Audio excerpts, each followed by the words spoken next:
Hey guys, this marks the first video of this channel where I'm going to discuss anime, visual novels, manga, and maybe some hentai here and there. I'll be doing reviews, top 10s, personal recommendations, and a lot more. Starting off today, I'll be taking a look at a relatively new anime film called Promare. So before I actually talk about Promare, I thought I'd quickly mention the prequels. They're two short ovas just shy of 10 minutes each called Promare Gallo Hen and Promare Leo Hen, named after the two main characters, Gallo and Leo. They introduced these characters as well as the overall world of Promare the day before the events of the movie.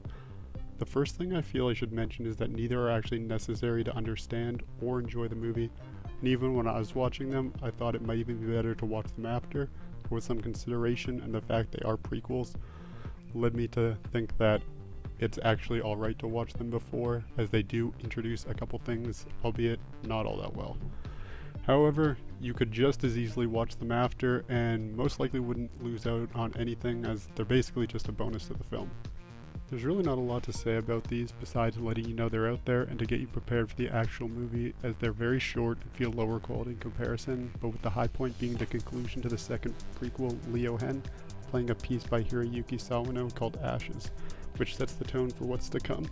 From here, I thought I'd move on to talk a little bit more about the soundtrack, where the first song I need to mention is Inferno, which is also by Hiroyuki Sawano. This song is the song of Promare, playing as an intro and ending and during numerous key scenes. Both these pieces will sound very familiar, as Sawano has composed for various different animes, such as Kill la Kill, Attack on Titan, and Seven Deadly Sins to name a few. Seriously, this guy's been involved in a ton of well-known anime. It's worth taking a look if you like the ones I mentioned. A final note about Inferno specifically is I noticed it sounded quite a lot like a western band called Call Security. If you're looking for more music like it, check them out. Anyway, the whole soundtrack backs the movie really well throughout, and it's really hard to say much more than it just fits without going super in depth over all the songs. Next, and probably the most obvious thing about Promare, is that it's done by Studio Trigger. This studio has done a ton of unique yet well-received projects like Kill la Kill, Darling in the Franxx, and a lesser known but definitely related anime called Inferno Cop. The anime by far most closely related in almost every way, including themes, music, and character designs, is Gurren Lagann, which was produced by Gainax, the studio which eventually became Studio Trigger. If you've seen Gurren Lagann, it's almost impossible to not notice all the similarities between it and Promare. It's over the top, kinda wacky, and just what you would expect from not only Studio Trigger, but director Hiroyuki Imaishi, who worked on, you guessed it, Gurren Lagann. Not just that, but he's also been a part of so many crazy animes like Panty & Stocking, Kill la Kill, Fooly Cooly, Inferno Cop, and compared to the rest of this list, a surprisingly normal racing film called Redline. But I'll pull it back in again as I have to mention some of the characters. The main cast is introduced at the beginning of the film and is highlighted in the prequel Gallo Hen, but play a strangely absent role for much of the movie.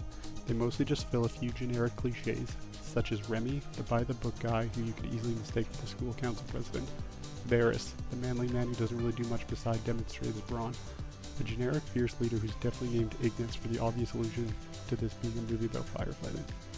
Also, the quirky mad scientist Lucia, who due to her nature plays some key parts, yet is unfortunately forgettable.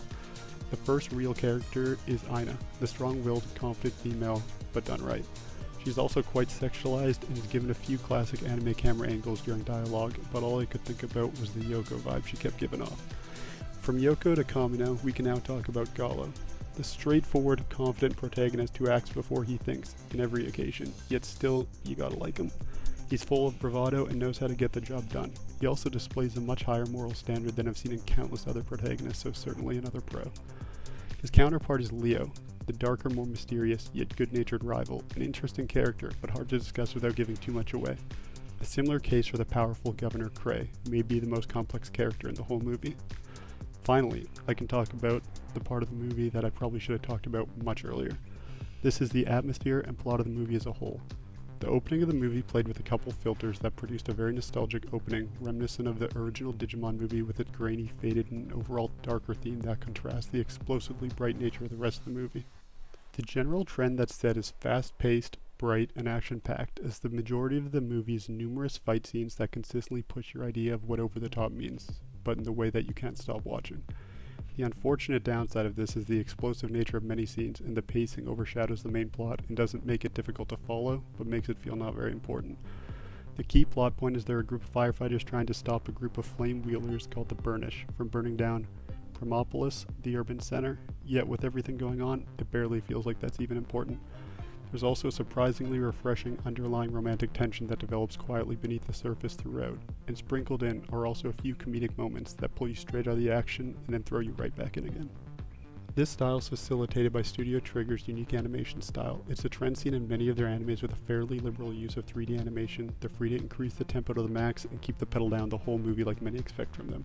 A strange downside of the style becomes very noticeable early on when almost every object looks like geometric polygons from the high-tier N64 game, before they blend into speed and color that makes Promare jump right out of the screen at you.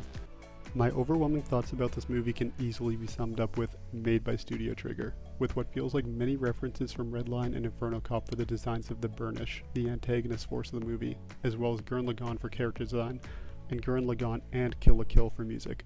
A fusion of its predecessors creates an exciting mech-based firefighting movie designed in classic Studio Trigger fashion, which I feel is pretty deserving of its MyAnimeList rating of 8.1 as of now. So in conclusion, this was not meant to be super in-depth analysis of the movie, but will hopefully provide a quick guide to help you decide if you want to see it, or even if simply give you reference to compare it to if you already have. So hopefully you liked it and I didn't give too much away. Anyway guys, thanks for checking out my video. I'm sure there's not going to be that many of you watching this, so if you have anything to say, leave it in the comments and I'll definitely make it through them all and might address them in the next video. But in the meantime, thanks again and see you next time.